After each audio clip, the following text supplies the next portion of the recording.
Já parou pra pensar, se o Hiroichi tivesse se tornado um Oni em vez de Kokushibo, será que ele venceria todos os Hashiras juntos facilmente? E isso poderia mudar a história de Kimetsu no Yaiba? Mas até que ponto? Essas e outras respostas você vai descobrir agora. E esse tipo de conteúdo você só vê aqui no canal. Por isso, ajeite a sua coluna, pegue sua pipoquinha e aproveite o momento para deixar a sua respiração do like nesse vídeo e, é claro, se inscrever no canal agora mesmo, porque vamos ver como as coisas aconteceriam se o Hiroichi tivesse dado uma de Anakin Skywalker e tivesse se corrompido para o lado negro da força. Primeiramente, nessa versão da história, Hiroichi seria egocêntrico e egoísta. Isso tudo acontece após a perda de sua esposa e seu filho. Ele acabou ficando devastado, sendo assim acabou despertando sentimentos de rancor e ódio. Então seria o suficiente para detestar os humanos. Isso porque eles não demonstraram nenhuma apreciação suficiente pelos caçadores de Onis. E a maioria nem mesmo sabe que eles existem. Hiroichi acredita que os humanos são desatentos e ingratos, e portanto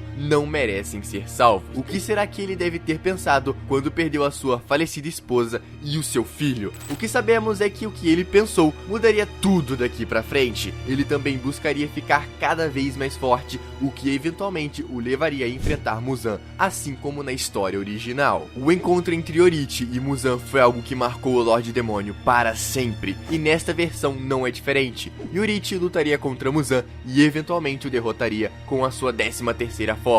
Nesse ponto, Muzan gritaria em desespero, finalmente compreendendo o quão impotente e fraco ele é diante de um mero humano prodígio. Nascido com a marca de caçador e podendo acessar o mundo transparente, o estado que permite o espadachim entrar em um estado de concentração plena, sendo capaz de enxergar claramente os músculos, o fluxo sanguíneo e os mínimos movimentos no corpo do seu adversário, permitindo assim reagir de forma praticamente perfeita contra qualquer golpe. Mas antes que Muzan pudesse olhar para cima e se levantar, Hiroichi já estaria de pé ao lado dele. Muzan tentaria se despedaçar para escapar, mas não teria forças para fazer isso. Ele se humilha diante de Hiroichi e implora por sua vida, tentando convencê-lo a mudar de lado. Você não precisa me matar. Qual é o sentido de continuar a defender esses humanos podres? Enquanto diz isso, Muzan pensa em uma maneira de escapar, no entanto não consegue encontrar nenhuma. Então ele decide continuar a falar, mesmo com medo e zelando por sua vida, sabendo que seria totalmente em vão conversar com o caçador de Onis. Ele então continua. Os humanos falharam com você. Você sai todos os dias para salvá-los, e ainda assim eles não mostram gratidão. Mesmo aqueles que sabem da sua existência são apenas invejosos e ciumentos com você. Eles só querem te ver falhar, para que no fundo possam ter alguém para culpar quando tudo dá errado em suas vidas. Muzan continua implorando para que ele mude de lado, oferecendo-lhe imortalidade em troca de sua frágil vida humana. Um lado egoísta de Hiroichi, que não tínhamos visto antes, começa a surgir. Ele ri e zomba de Muzan, enquanto ele diz como ele odeia os humanos e só mata Onis para ficar mais forte. Finalmente, ele aceita a oferta, com a única condição de poder matar qualquer pessoa que o irrite, mas acima de tudo, ele deseja ser livre para fazer o que quiser e o que bem entender, independente das ordens de Muzan. Muzan lhe dá o seu sangue e Hiroichi nasce com as suas habilidades e forças excepcionais, um ser tão egoísta e rancoroso como nenhum outro. Hiroichi facilmente se torna o Lua Superior 1 e logo assume a posição de braço direito de Muzan. Com Hiroichi agora fora da corporação dos caçadores de Onis, seu irmão gêmeo mais velho, Michikatsu, ou seja, aquele Kokushibo que nós conhecemos, se torna o caçador de Onis mais forte desta era, aquele que derrotará muitos Onis poderosos. Michikatsu já não invejará mais o seu irmão como aconteceu na história original. Aqui ele o considera patético por ter cedido e passado para o lado negro. Eventualmente ele começará uma família e terá filhos, ensinando-lhes a respiração da lua e confiando que os mesmos irão passá-la adiante para as futuras gerações. Devido à decisão de Hiroichi de se tornar um Oni, muitas coisas acabam sendo bem diferentes dessa vez. Passam-se anos, décadas e então séculos. exemplos. No mundo atual, a corporação de Onis, especificamente os Hashiras, são muito, mas muito mais fortes do que na história original. Ao contrário do mangá e anime, onde as luas superiores não mudaram há mais de um século, neste mundo, os 12 luas inferiores sofreram várias mudanças devido aos Hashiras incrivelmente fortes. Agora existem 2 usuários da respiração da lua insanamente fortes nas fileiras dos Hashiras, os irmãos gêmeos Muichiro e Yuichiro. E isso acontece porque, como nós sabemos, Muichiro é descendente da linhagem de Tsugikuni, e como Mitsukatsu já ensinou a respiração da lua a seus descendentes nesta linha temporal, tanto Muichiro, que possuiria a respiração da lua em vez da respiração da neblina, seu irmão Yuichiro também estaria vivo nessa versão da história e também podendo usar a respiração da lua, já que ele seria forte o suficiente para se defender dos Onis que o mataram na versão original da história. Todos esses fatos entre os irmãos só acontecem porque Michikatsu decidiu passar os seus conhecimentos à frente. E dessa vez, as informações sobre as marcas dos caçadores de Onis e outras habilidades seriam transmitidas com precisão ao longo das gerações, o que tornou a corporação muito mais forte do que antes. E a família Kamado nunca perderia a forma da respiração do sol de Hiroichi, e portanto, o pai de Tanjiro viveria confortavelmente nas montanhas como um humano normal, alheio a constantes guerras entre os caçadores e os Onis. Porém, Muzan ainda assim passaria na casa dos Kamados a fim de se alimentar, e dessa vez ele mataria toda a família sem deixar nenhum sobrevivente. Seguindo mais adiante, nos acontecimentos dos fatos, apesar de Tanjiro e Nezuko não se juntarem à corporação dos caçadores de Onis, como os Hashiras mais fortes, detendo conhecimento tanto sobre a marca dos caçadores e sobre o mundo transparente, quanto possuírem 2 usuários de uma das mais fortes respirações já criadas, a respiração da lua. Com isso, muitas lutas seriam diferentes, mesmo sem a ajuda dos irmãos Kamado. Creio que vários Hashiras conseguiriam despertar a sua marca do caçador, tanto graças ao contato que tiveram com os ancestrais de Muichiro e Yuichiro ao passar dos anos, quanto aos outros caçadores que também ficaram mais fortes, detendo conhecimento passado por gerações, inclusive os antigos Hashiras aposentados que já enfrentaram luas superiores no passado. Então, nessa versão da história, na luta entre Rengoku e Akaza, mesmo não sendo capaz de derrotar o Akaza, Kyojuro Rengoku despertaria sua marca do caçador, podendo assim sobreviver à luta contra o Akaza. Ok, podem comemorar.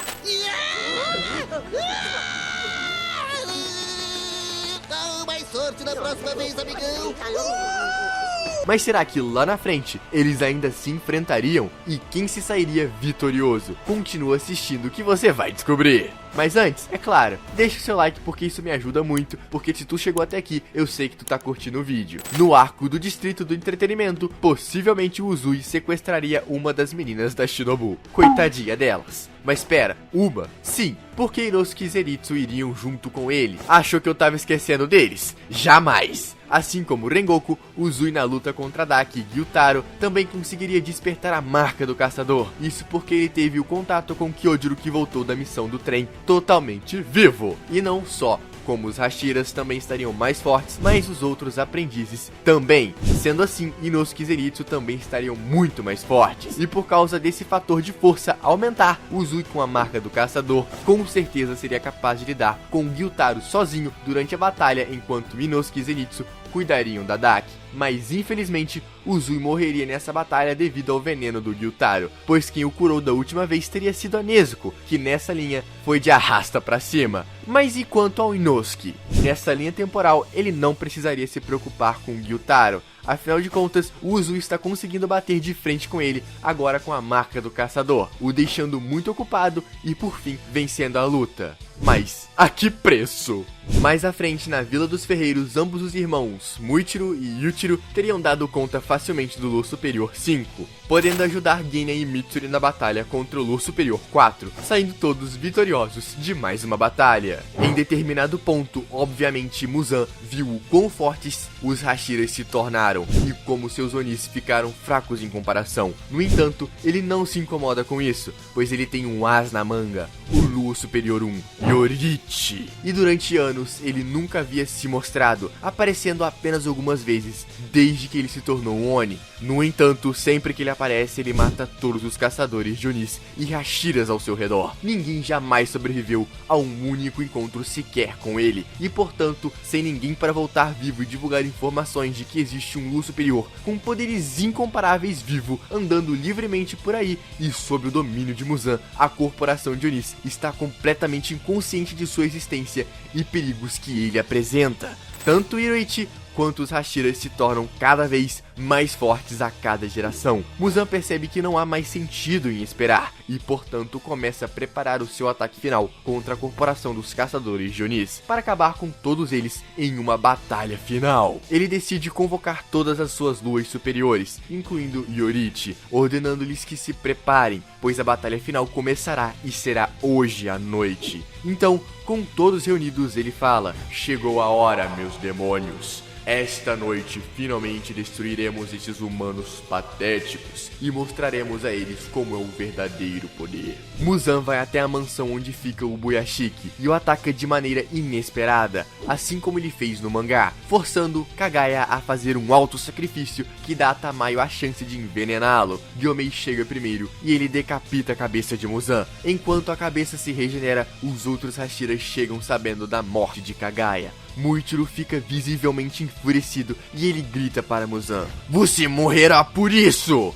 Ele lança um ataque com sua respiração da lua. Primeira forma, lua escura, palácio noturno. Muzan é capaz de desviar a maioria das luas crescentes vindo em sua direção, mas poucas delas ainda conseguiriam cortá-lo e feri-lo. Como todos os outros Hashiras se reúnem em torno de Muzan tentando atacá-lo com suas novas técnicas, Muzan solta uma risada horrível quando as portas começam a se abrir e todos os Hashiras são transportados para o Castelo Infinito, onde todo lugar está cheio de Onis. Embora fracos, os Hashiras facilmente se livram deles, e devido a ser injetado com veneno, Muzan está se regenerando em seu casulo e envia todas as suas luas superiores para detê-los. Enquanto os Hashiras terminam de derrotar todos os Onis de classificação baixa, as salas do castelo começam a girar e cada Hashira fica em frente ao seu respectivo oponente. Em outras palavras, eles finalmente encontrariam as luas superiores. Muichiro acaba ficando com todos os seus sentidos perturbados. Isso porque o cheiro de sangue é muito forte em seu nariz e ele corre na direção do cheiro e acaba encontrando uma sala cheia de cadáveres, enquanto alguém de cabelo preto está sentado no outro extremo da sala. O homem se levanta revelando 2 diabólicos chifres e ele então se dirige a Muichiro com uma voz monstruosa e arrepiante. "Quem é você? E por que entrou no meu quarto?" Muichiro fica amedrontado, sem conseguir se mover. Então, sem mais delongas, Yoriichi lança um ataque, a estocada de girassol que é desviada por Gyu, que agora chega no local junto com Yuichiro e Gyomei. Todos ali na sala, vendo o rosto do temível Oni, percebem que quem está diante deles é o lendário Yoriichi. Os 4 caçadores se preparam para enfrentar o maior desafio de suas vidas. Durante esse tempo, todos os outros Hashiras lutam contra os outros 5 luas superiores em uma tentativa de matar Muzan, enquanto ele está enfraquecido pela droga que a Tamayo injetou. De volta à grande luta, os 4 Hashiras se revezam lançando ataques em Yoriichi, dos quais ele evita facilmente. Gyomei deixa Yoriichi preso em um canto enquanto Gyu o corta com a 5ª forma de sua respiração. Gyu tinha certeza de que o seu ataque feriu Yoriichi, mas o Oni ri e zomba dizendo: "Estou surpreso que você pensou que isso teria um efeito em mim. Pobre humano, seu fim está próximo." Yoriichi continua dizendo como suas habilidades eram patéticas. "Eu pensei que esta era a idade de ouro dos Hashiras, e em pensar que apesar de todos vocês me cercarem como cachorrinhos, ainda assim não conseguem fazer nada, não conseguem nem ao menos me causar danos. Esta luta é uma perda de tempo."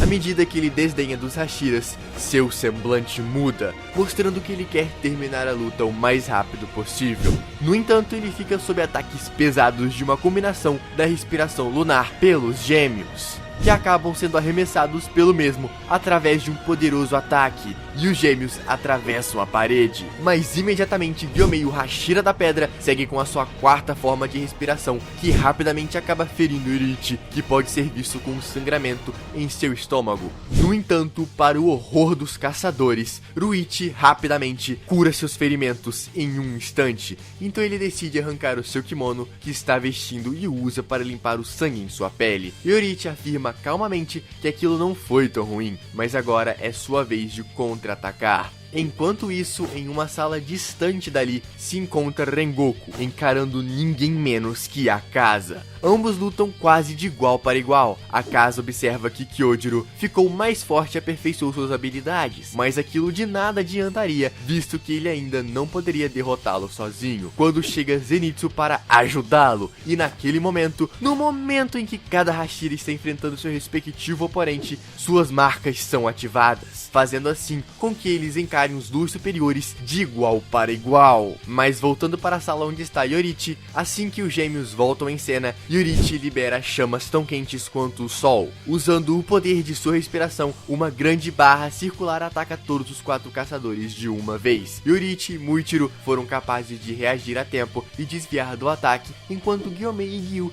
estavam sendo atingidos e efetivamente paralisados pelo ataque. A arte de Oni sanguinário, vulgo Kekijutsu de Hiroichi, torna humanos ou Onis que são atingidos por qualquer um de seus ataques incapazes de se mover por um curto período de tempo. Quanto mais forte o seu ataque, mais longo o período. Hiroichi parabeniza os gêmeos por serem fortes o suficiente para repelirem o seu ataque. Então, quer dizer que vocês, pirralhos, são descendentes do meu irmão patético. Vocês compartilham meu sangue e minhas forças. Não sejam estúpidos pensando que podem me derrotar aqui. Juntem-se a mim para que vocês possam se tornar ainda mais forte e viver para sempre. Os irmãos rejeitam. Muichiro segue então dizendo: era para você ser um pilar que acabaria com tudo. Por que se juntou à escuridão? Você caiu ainda mais fundo na escuridão do que eu imaginava. Nós nunca desceremos ao seu nível. Os irmãos fecham os olhos e uma luz brilhante começa a emanar de seus corpos. Yorichi os avisa dizendo que esse ataque está produzindo muito mais energia do que seus corpos podem suportar, e isso certamente levará à morte deles.